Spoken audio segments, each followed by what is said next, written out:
First night sleeping wild in my car in Fraserford in a little lay-by, and it's gorgeous.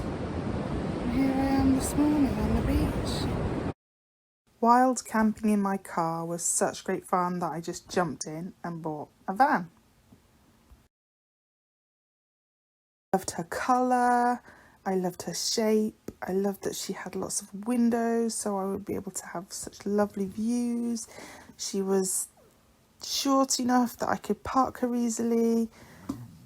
The main downside was that I really wanted something I could stand up in, and she was a little on the short side for that.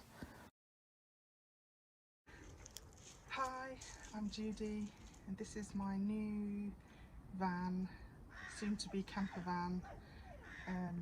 It's a Mercedes Sprinter 214 SWB. It's quite a diddy little minibus type van. It's 25 years old, and she's mine. Come inside and have a look.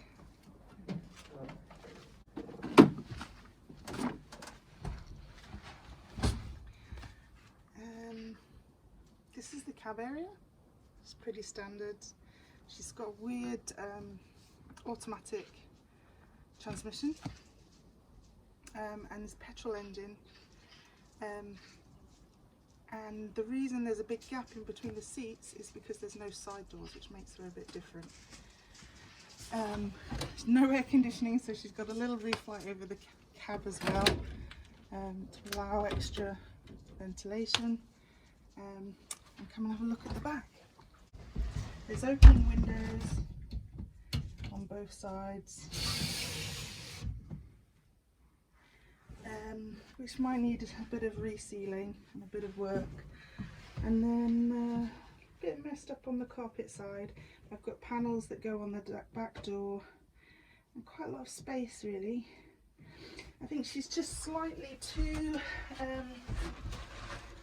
narrow for me to sleep in, so put the insulation in.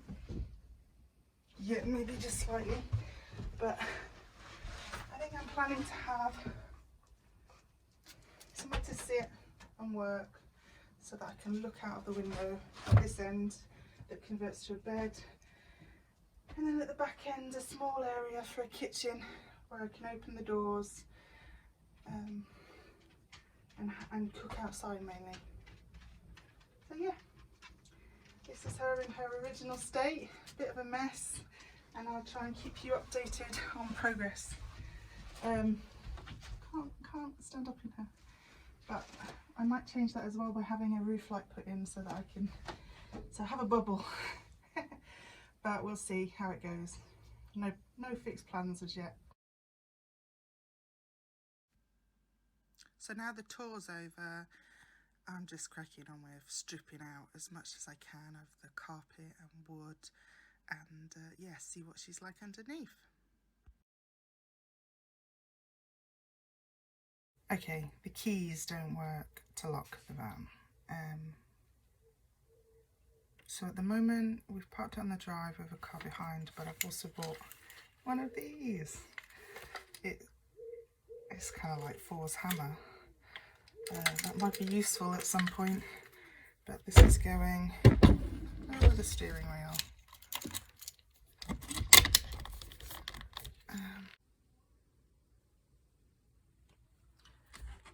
That should do the job. It's been slow progress, or slower than I wanted. So tomorrow I've got to go and get some proper tools. We've just got, I don't know, a handful of odds and sods tools. Never really worked on a car or a van before, so a bit lacking in the tool department, and I'll show you what I need them for.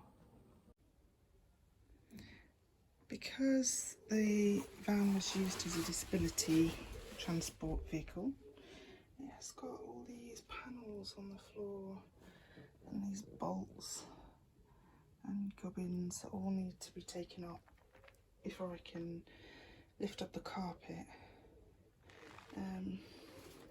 More at the back as well. So yeah, hopefully I'll get that sorted tomorrow, get the proper tools for the job, and be able to unbolt some of these.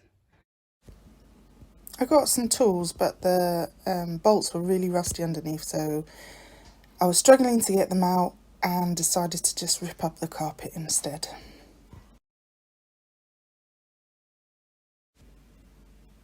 The carpet was really well stuck down with glue.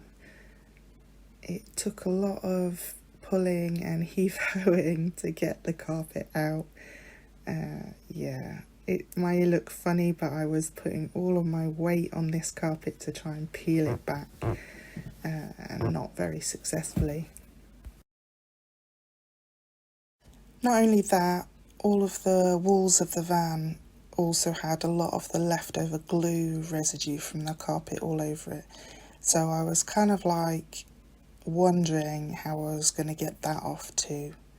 Luckily, my neighbour came by and gave me some sticky stuff remover, which did seem to help a little bit when I tried it out the first time.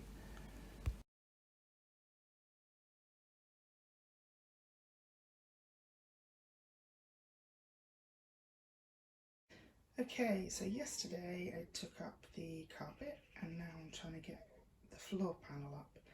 Lots of bolts and gadgets and things attached to the floor that don't want to come up, but we're going to find a way. Do you know what? I watched Josh and Charlie with their Mercedes Vario conversion, and they spent something like 6 days taking the floor up, and I really do not want this to be like that. I tried drilling out some of the screws with my 29-year-old drill, which has all of one setting, and in the process I managed to break 4 drill bits. See if you can spot me dashing to the front seat to keep changing them. As I couldn't get all the bolts up and get all the plates off, I decided to just hack around the remaining few plates with a Stanley knife and a chisel.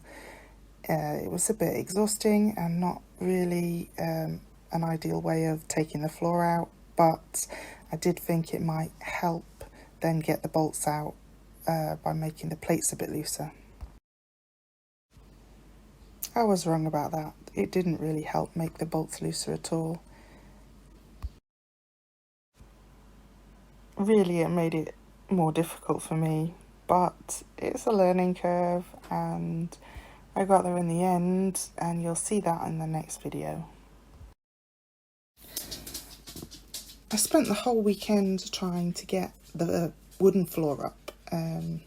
Got about 2/3 of it up and did manage to get quite a lot of the screws and bolts out by hook or by crook. I hope you have a giggle watching the time lapse of me up and down and to and fro and exhausted and hands on hips and all the rest of it.